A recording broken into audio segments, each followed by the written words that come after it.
سے دعوت دیتے ہیں میاں محمد نواز شریف سابق وزیر اعظم پاکستان۔ بسم اللہ الرحمن الرحیم۔ محترم جناب آصف علی زرداری صاحب، جناب بلاول بھٹو زرداری صاحب، جناب مولانا فضل الرحمان صاحب، میرے بھائی محمد شہباز شریف صاحب،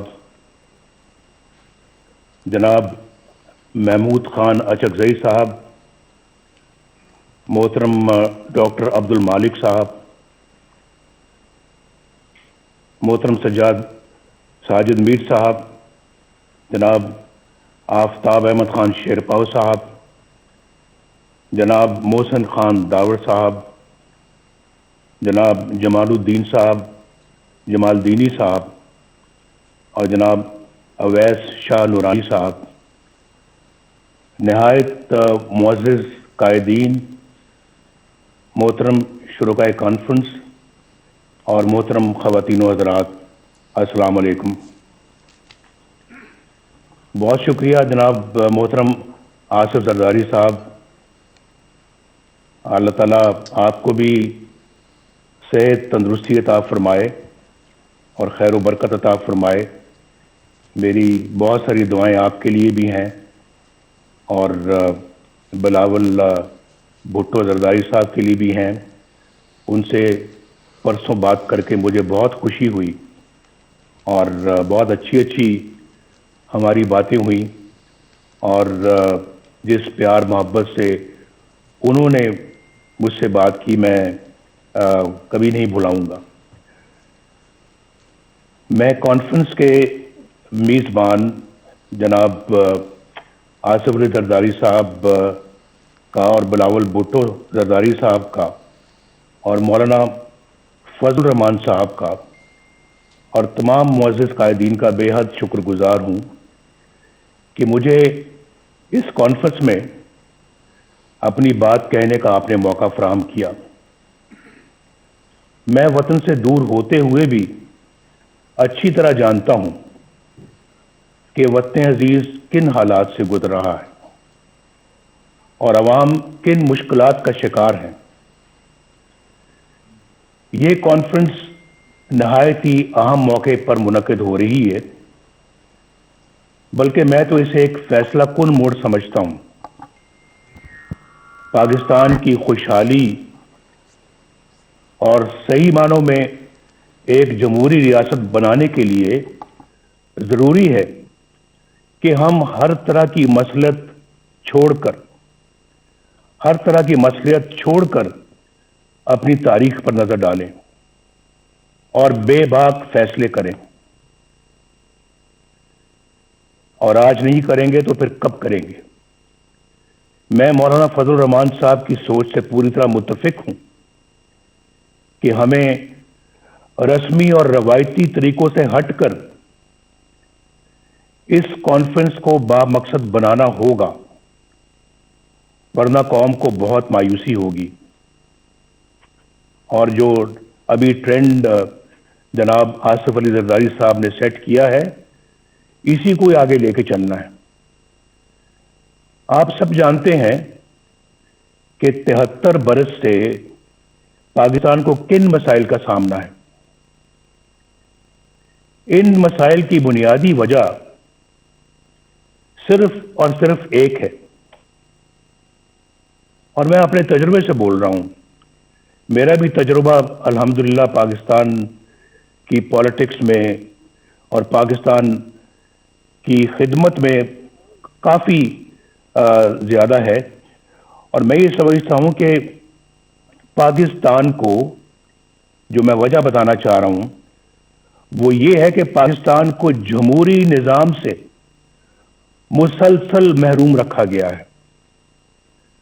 جمہوریت کی روح عوام کی رائے ہوتی ہے، یعنی ملک کا انتظام وہ لوگ چلائیں جنہیں عوام اپنے ووٹوں کی اکثریت سے یہ حق دے، اور ہمارے آئین کی ابتدا بھی انہی الفاظ سے ہوتی ہے کہ اللہ تعالیٰ ہی کائنات کا حاکم مطلق ہے جس کا کوئی شریک نہیں، اس کے طے کردہ حدود کے اندر رہتے ہوئے پاکستان کے عوام کی طرف سے استعمال کیا جانے والا اختیار ایک مقدس امانت کا درجہ رکھتا ہے۔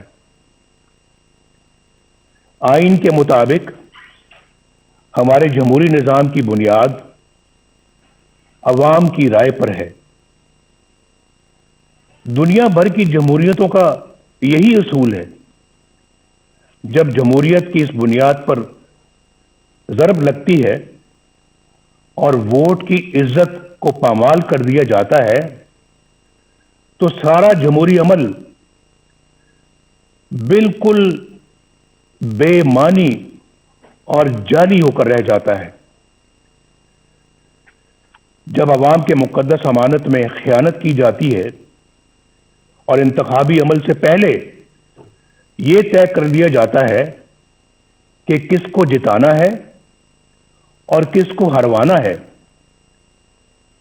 انتخابات میں دھاندلی سے مطلوبہ نتائج حاصل کر لیے جاتے ہیں اور رہی صحیح کسر حکومت سازی کے لیے جوڑ توڑ میں نکال دی جاتی ہے، تو اندازہ لگایا جا سکتا ہے کہ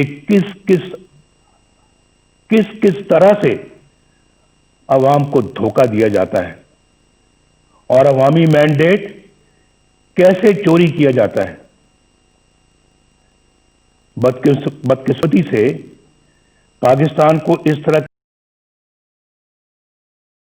بنا کر رکھ دیا گیا ہے۔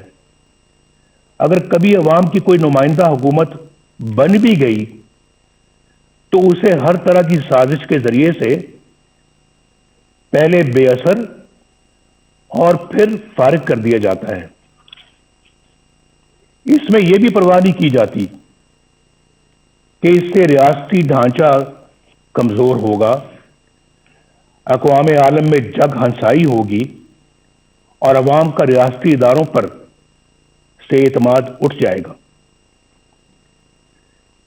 یہ بات پاکستان کے بچے بچے کی زبان پر ہے کہ 73 سالہ تاریخ میں ایک بار بھی کسی منتخب وزیر اعظم کو اپنی 5 سال کی آئینی مدت پوری نہیں کرنے دی گئی۔ ہر ڈکٹیٹر نے اوسطاً 9 سال غیر آئینی طور پر حکومت کی، جبکہ عوام کے ووٹوں سے منتخب وزیر اعظم کو اوسطاً 2 سال سے زیادہ کا عرصہ شاید ہی ملا ہو۔ جرنیلوں کی مہم جوئی کو روکنے کے لیے 1973 کے آئین میں آرٹیکل 6 ڈالا گیا، آرٹیکل 6، لیکن اس کے بعد بھی 20 سال جرنیلی آمریت کے نظر ہو گئے۔ خواتینوں حضرات اور جناب صدر، جب ایک ڈکٹیٹر کو آئین شکنی کے جرم میں پہلی بار عدالت کے کٹہرے میں لایا گیا تو آپ نے دیکھا کیا ہوا؟ کیا ہوا؟ مجھے یہ کہتے ہوئے دکھ ہوتا ہے کہ جس طرح ہر مارشل لاء کو عدالتوں نے جائز قرار دیا، ڈکٹیٹرز کو آئین سے کھلواڑ کرنے کا اختیار دیا، 3 سالوں کے لیے دیا، اسی طرح 2 بار آئین توڑنے والے کو بریت کا سرٹیفکیٹ بھی عدالتوں ہی نے دیا۔ اسے ایک دن تو کیا، 1 گھنٹے کے لیے بھی جیل میں نہ ڈالا جا سکا۔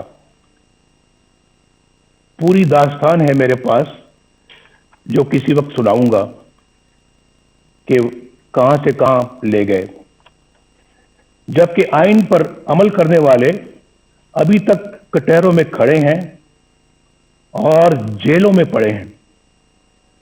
ہماری تاریخ میں تقریباً 33 سال کا عرصہ فوجی آمریت کی نظر ہو گیا۔ یہاں صرف ایک ڈکٹیٹر پر مقدمہ چلا، خصوصی عدالت بنی، کارروائی ہوئی، اسے آئین اور قانون کے تحت سزا سنائی گئی، لیکن کیا ہوا؟ میں پوچھنا چاہتا ہوں کیا ہوا؟ کیا مجرم گرفت میں آ گیا؟ کیا سزا ملی؟ یہ سب تو دور کی بات، ہوا تو یہ کہ عدالت اس سرے سے غیر آئینی قرار دے دی گئی۔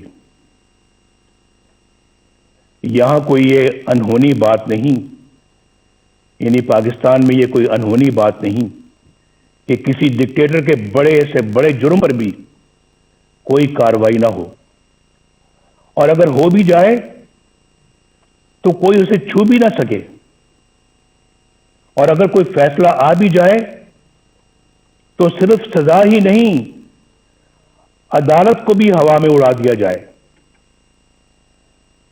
لیکن آخر کب تک؟ کب تک؟ اس کے برعکس ان سیاستدانوں کو دیکھیے جو عوام کے ووٹوں سے وزیر اعظم بنے، کوئی قتل ہو گیا، کوئی پھانسی چڑھ گیا، کوئی ہائی جیکر بن گیا، چور اور غدار قرار دے دیا گیا، کسی کو جلا وطن کر دیا گیا، اور کوئی عمر بھر کے لیے نااہل ہو گیا۔ ان کے گناہ اور سزائیں ختم ہونے میں آ ہی نہیں رہی، وہ جھوٹے مقدمات میں اپنی ماؤں، اپنی بہنوں، اپنی بیٹیوں کے ساتھ پیشیاں بھگت رہے ہیں۔ دراصل یہ سلوک پاکستان کے عوام کے ساتھ کیا جا رہا ہے، اور سزا بھی پاکستان کے عوامی کو مل رہی ہے۔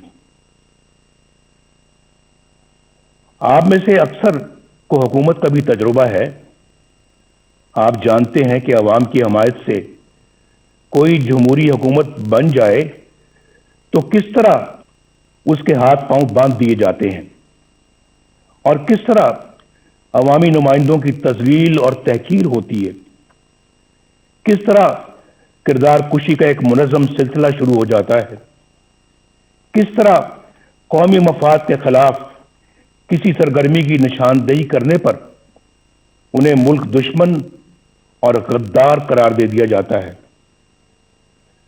خلاصہ یہ ہے کہ یہاں یا تو مارشل لا ہوتا ہے یا پھر منتخب جمہوری حکومت سے کہیں زیادہ طاقتور پیرلل یعنی متوازی حکومت قائم ہو جاتی ہے، ایک پیرلل نظام چلتا ہے۔ غالباً ایک بار سابق وزیر اعظم یوسف رضا گیلانی صاحب نے کہا تھا کہ یہاں سٹیٹ ود ان سٹیٹ قائم ہے، جسے برداشت نہیں کیا جا سکتا۔ دکھ کی بات یہ ہے کہ اب معاملہ state with in the state سے آگے نکل کر سٹیٹ ابو دا سٹیٹ تک جا پہنچا ہے۔ عوام کے حق حکمرانی کو تسلیم نہ کرنے اور نتیجتاً متوازی یعنی پیرلل حکومت کا مرض ہی ہماری مشکلات کا اور ہمارے مسائل کی اصل جڑ ہے۔ This is the root cause of our problems.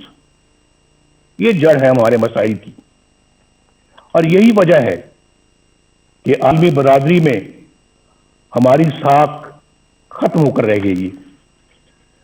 2018 کے انتخابات کے بعد متعدد ملکی اور غیر ملکی اداروں کی طرف سے انتخابی عمل کی شفافیت پر سوالات اٹھائے گئے۔ میں تو جیل میں تھا، لیکن خبریں مجھے سب ملتی رہی ہیں۔ بعض نے تو ان سیٹوں کی تعداد بھی بتائی جہاں دھاندلی کی وجہ سے نتائج تبدیل کر دیے گئے۔ ان حلقوں کی اتنی تعداد ہے کہ اگر ان میں دھاندلی کے ذریعے